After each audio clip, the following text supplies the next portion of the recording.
La tuberculosis es la enfermedad infecciosa crónica pulmonar y extrapulmonar adquirida mediante la inhalación de gotitas que contiene el Bacillus Mycobacterium tuberculosis. Existen periodos de infección temprana, a menudo asintomática, latencia y potencialmente recurrente, lo que la hace difícil de erradicar. Es una enfermedad tan antigua como la humanidad, está descrita incluso en las momias, 5000 años antes de Cristo en Egipto.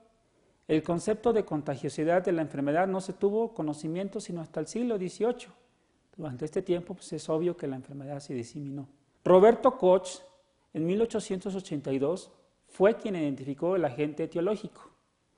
Los avances de aquella época hicieron pensar en una enfermedad prevenible, curable y augurar su eliminación a principios del siglo XXI, cosa que, como todos sabemos, en México y en todo el mundo no se ha logrado. En el siguiente mapa de la Organización Mundial de la Salud podemos ver la prevalencia de tuberculosis, áreas donde existen 0 a 24 casos por 100.000 habitantes, hasta áreas como Sudáfrica, donde la prevalencia son 300 o más por 100.000 habitantes, lo cual nos habla de lo difícil de erradicar. Pero qué grandes cambios ha habido en la humanidad que hicieron nuevamente un incremento en la tuberculosis. Hacia la década de los 80, a consecuencia de la pandemia del VIH, la mortalidad se incrementó, principalmente porque se empezó a ver que los pacientes con esta infección, la tuberculosis era una enfermedad que se presentaba con mayor frecuencia. Mycobacterium tuberculosis, o también conocido como bacilo de Koch, es una bacteria intracelular, es un aerobio estricto, tiene una forma de bastoncillo como lo podemos observar en la imagen.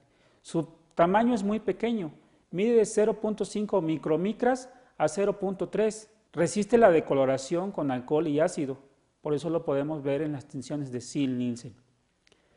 La tuberculosis, como bien se pensaba desde los años de Roberto Koch, es una enfermedad diagnosticable, prevenible y lo más importante que no debemos olvidar en el siglo XXI, curable.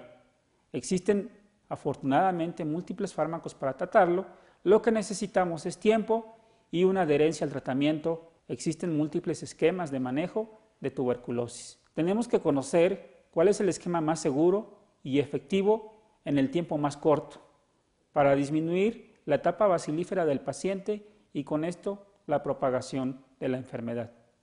La fase inicial es crucial para prevenir farmacoresistencia.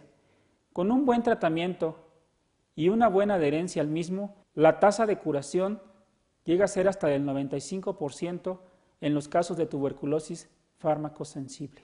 Objetivos del tratamiento es erradicar los microorganismos de los ambientes en el huésped y prevenir la farmacoresistencia cada vez más en crecimiento y sobre todo en países industrializados es donde más ha llamado la atención la multidrogoresistencia. Los ambientes básicos del microorganismo en los cuales se encuentra dentro del hospedero, en este caso el ser humano, y sobre los que tiene que actuar los diferentes fármacos antituberculosos son los siguientes: extracelular, principalmente las paredes de la cavidad y las zonas de necrosis líquida, es donde se encuentra la mayor cantidad de bacilos tuberculosos. A este nivel, el principal fármaco que actúa es la isoniazida.